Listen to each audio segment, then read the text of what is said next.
Hey, how are you guys doing? So today guys, I'm going to be showing you how I managed to convert this full looking house, and then I'm going to be showing you guys how I actually managed to start my dumpster rental business.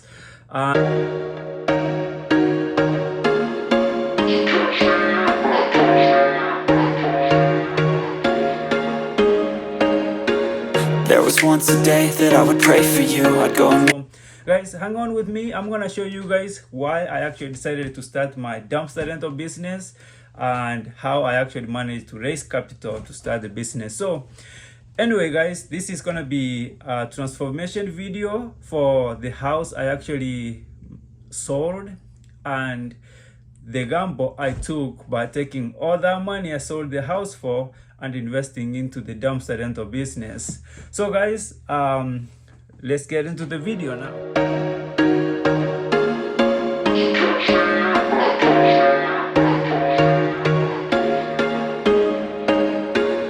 there was once a day that I would pray for you. I'd go and misbehave just so you'd notice too. Sneaking looks up and So guys, this journey started a few years ago when I used to have a full-time job, guys, just like anybody else. You know, wake up in the morning, take breakfast, and make sure you are on the clock, you know, headed to work. Just like anybody else, wake up in the morning, go to work, come back in the evening, and repeat the same process 4 or 5 days a week. Sometimes you work overtime, guys, you know, 80 hours, 100 hours a week.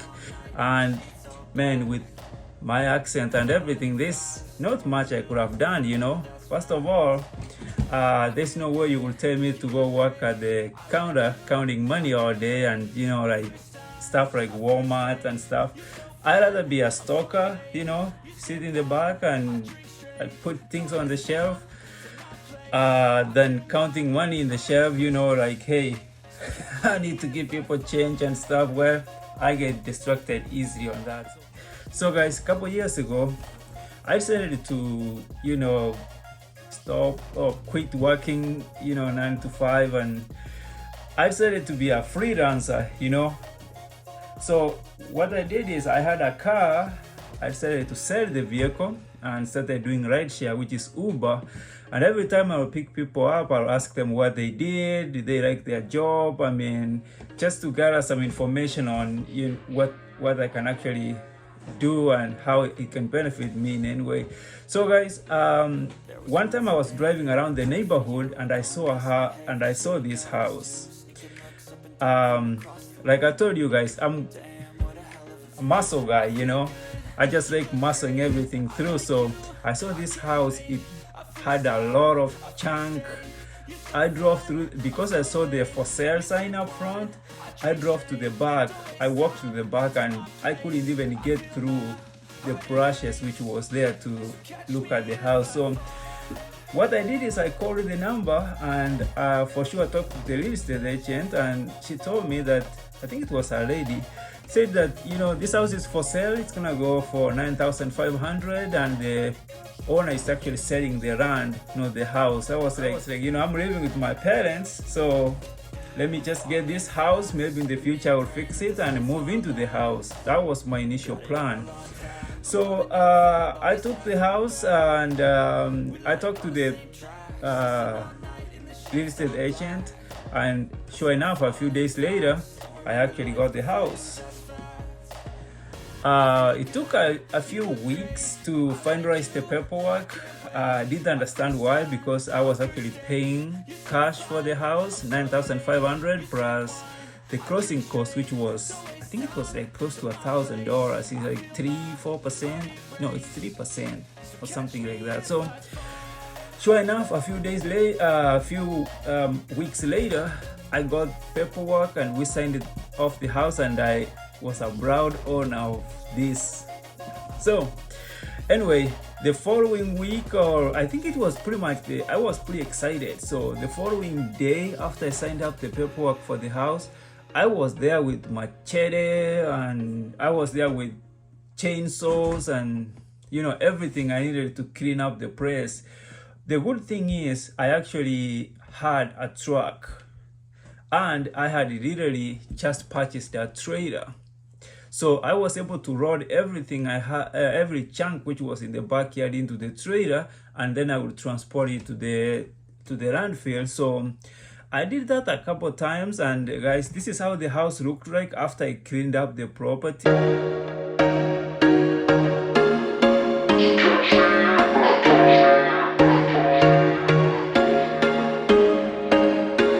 There was once a day that I would pray for you. I'd go and misbehave just so you'd notice too. Sneaking looks. So guys, couple weeks later, I was able to clean up the house from outside, and immediately I knew that I was supposed to start doing the remodeling. After going through the house, I decided, you know what, this is a house I can be able to salvage and eventually live in the house. But for, you know, rent free, it's gonna be my property. So after clearing it out, guys, I went to obtain construction permit to remodel the house, and that was my first brick wall. So I go to the city and I tell them, hey, you know, I'm a homeowner, I just purchased this house and I need permits to start construction on the house. They told me that this house is sitting too low and it needed to have a completely new foundation raised up about 3 feet from where it was sitting. And you know, I was, man, it was a bad day. I mean, I was bothered. I mean, it wasn't a very good day that day.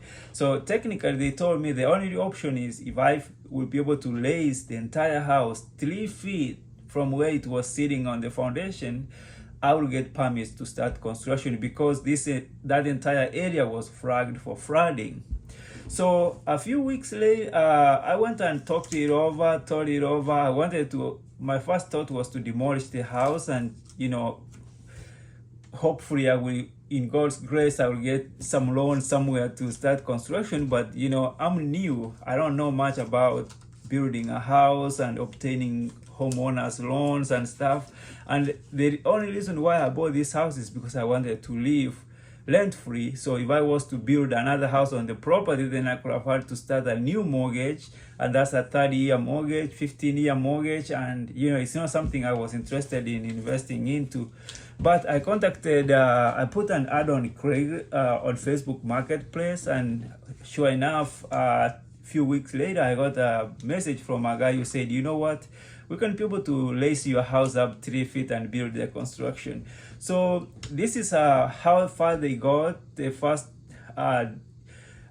so we talked over the price, and sure enough, it was about close to $4,000 to lace up the house from its foundation, and they had to put these concrete blocks, like they had like to build 2 layers of concrete blocks to where it was supposed to be sitting, and those are the foundation blocks that they actually build. They had to lace that house 3 feet before I would get permits.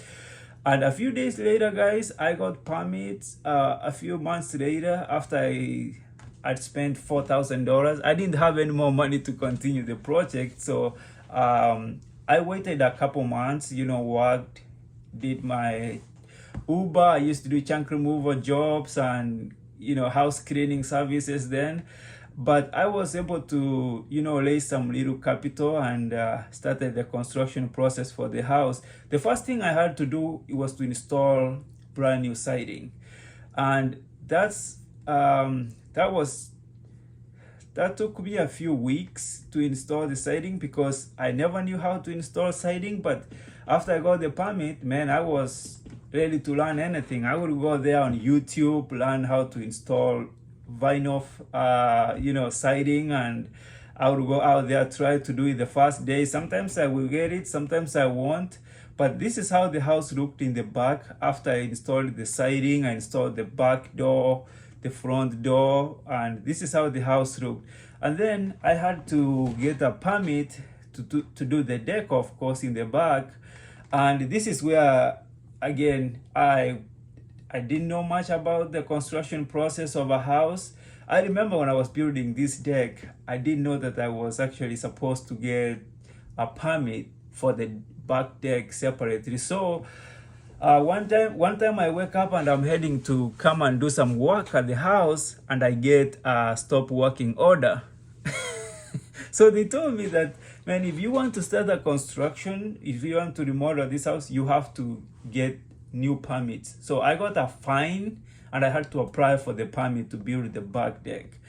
But man, that was just a loophole. I mean, in anything you do, you have to, research. I didn't do much research about the construction of the deck in the back. I knew I needed a permit in the front, but I never thought I actually needed one in the back.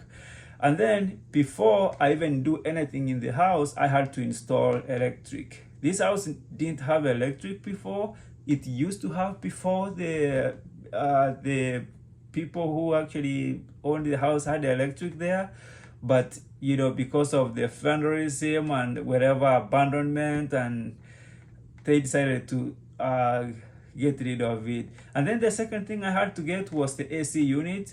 Guys, like I told you, I wasn't about to drop $12,000 for a brand new AC unit on a house that on that house. That house was, at that point, it was probably worth $20,000. Okay, I had spent $4,000 to raise it up.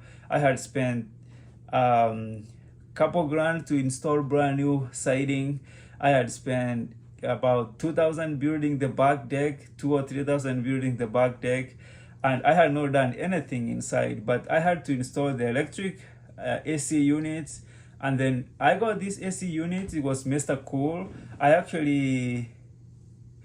trying to remember where I got the AC unit from. No, I got the AC unit from Home Depot. So I had ordered it online on Home Depot website from Mr. Cool Home Depot through Home Depot, and I got it delivered there. So I had to go with my pickup and pick the unit up. And then I got it installed I had to hire, of course, a heating and air guy to come and install it. I don't think they were so happy, but I mean, I paid the guy, so that's all.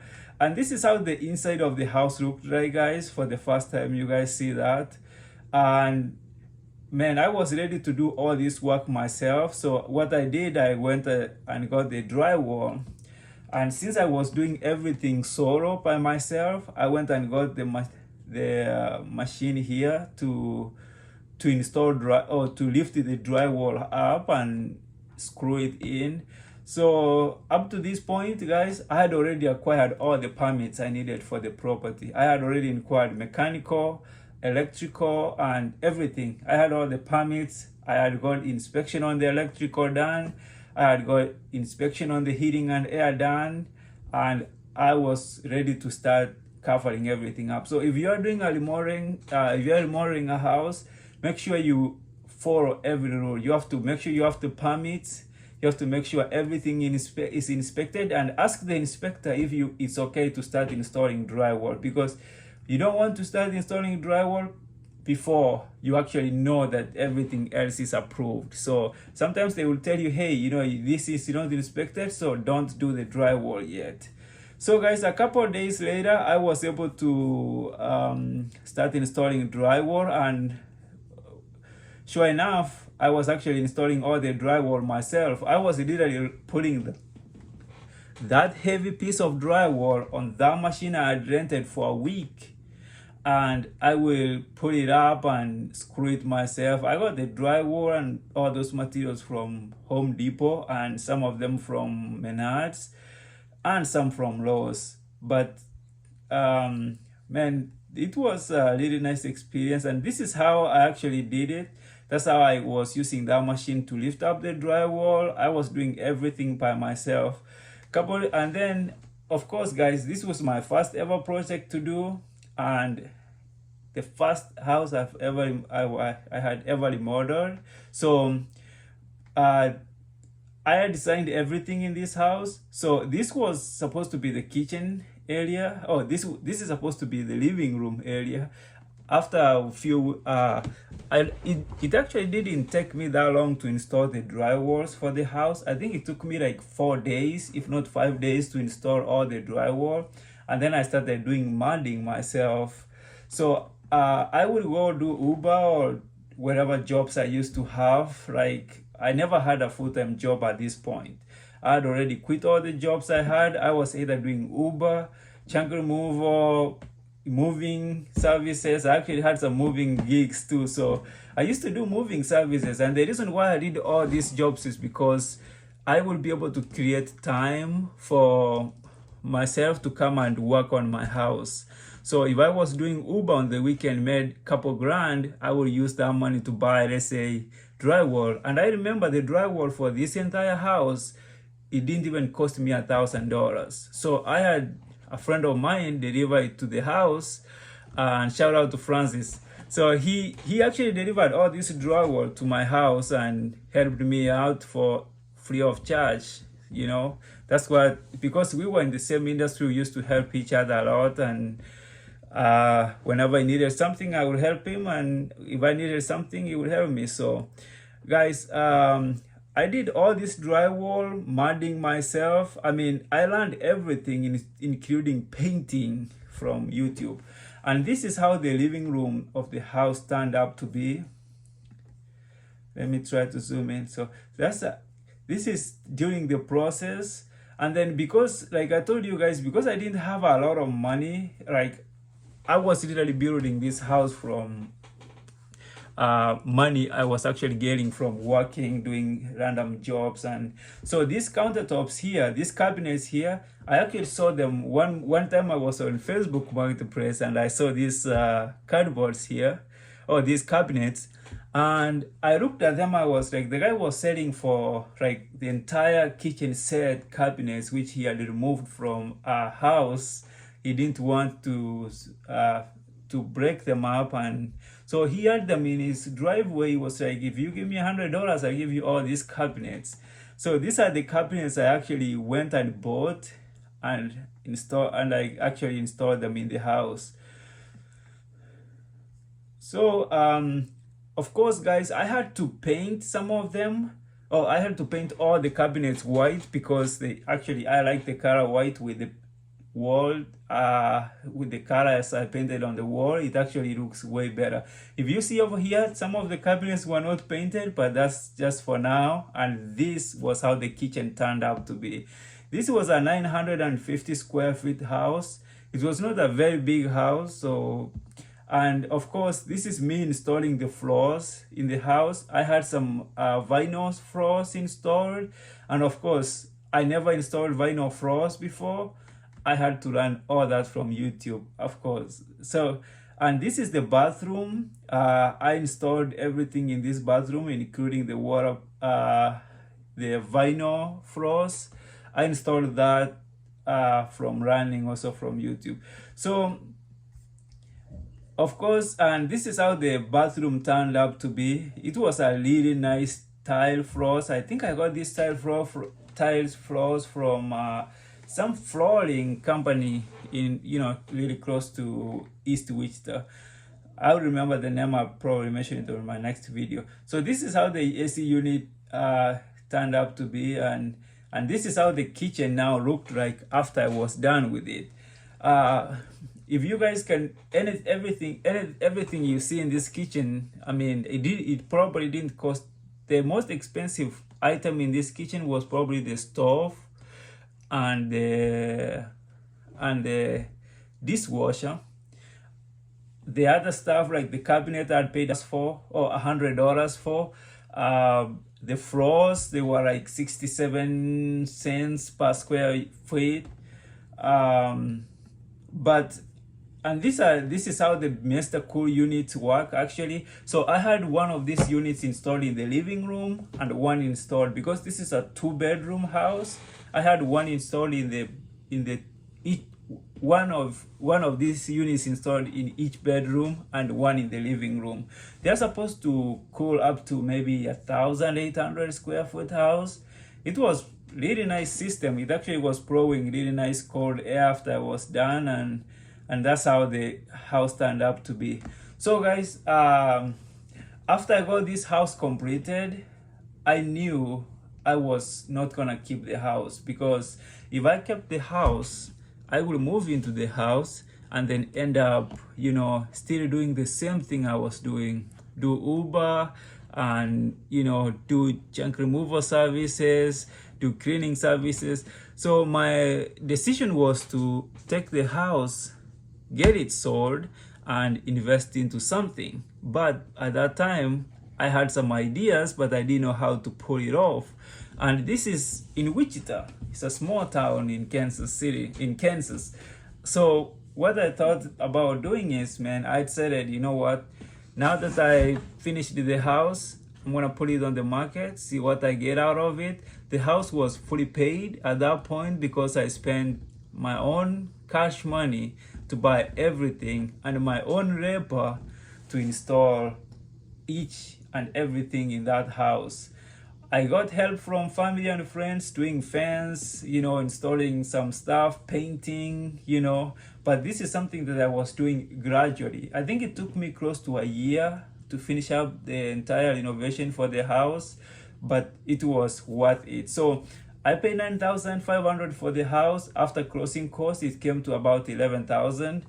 And I started doing the cleaning myself. I would do cleaning during the week, during the weekend, whenever I don't have anything going on. If I feel like going to work, that's where I was going to work, guys. So after all said and done, I think out of the $4,000 I paid to lift the house up, the electric was about $3,200, $3,200. The heating and air unit installation was $1,000, but the unit itself was about $2,500 or $2,700. The drywall was about $1,000. I didn't pay for the cabinets were $100. I spent some money to buy paint, but you guys know paint is not very expensive. All said and done, I had to get a water heater, I had to get a kitchen vanity and all that. All said and done, I think I put in probably maybe $30,000 to the house. I paid $9,500 for. Out of the, after dealing with the city fines and everything, the house finally had a certificate of occupancy. You need that. That's important. If you get one of that, that's like the city came in, inspectors came in and looked at the house and said, wait, you're good to go, man. You can move in. My electric was turned on, my water was turned on. I didn't have gas in this house, and I did that purposely because I didn't want to have an extra bill. You have electric bill, you have a water bill. I didn't want to have gas bill. So everything in that house, I installed. The water heater was electric, the stove was electric, everything was electric. Because it's a very small house, it's a 980 square foot house, I didn't want to deal with another bill into the house. So guys, that's the transformation I did on this house. And I put the house in the market as soon as I finished renovation. And it was in the market for a very long time during that time. So many deals fell through during the time, but after a couple of months, I finally got somebody who offered to buy the house cash for $60,000. And after I paid all my closing costs and everything, I had close to $55,000 in my name. It's not a very big profit, but this money enabled me to move from one stage to another. You see, raising capital for a business is tough. You go to the bank, get a loan, and you're dealing with interest and daily interest rates and all that kind of stuff. I really don't like financing stuff like that, and it will frustrate you sometimes. Maybe you have money or you don't have money to pay them. It can actually bring your business crumbling. So in my next video, guys, I'll be talking to you guys more about why I decided to get into the dumpster rental business, how far I have actually moved, or how far I've gone since I started this dumpster rental business.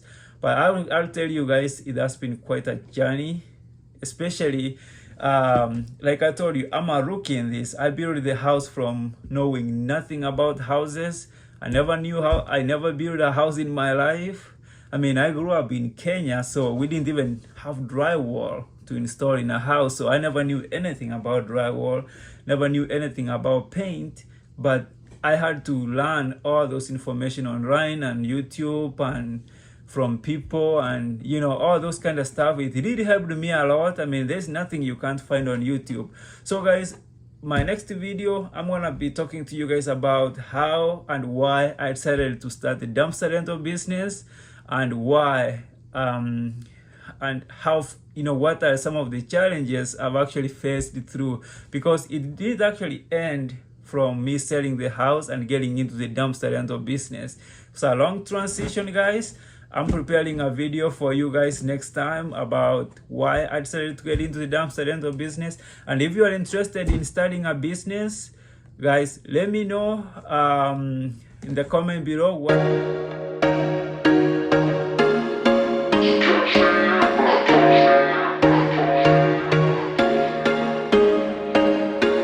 There was once a day that I would pray for you. I'd go and misbehave just so you'd notice too. Sneaking looks up and down from across the room.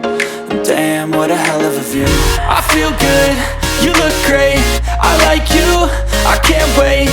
A first time, a first date, you're so fine, I'm so late. You sip wine, I drink straight. Don't waste time to my place. I feel my heart erase. So catch me if I fall.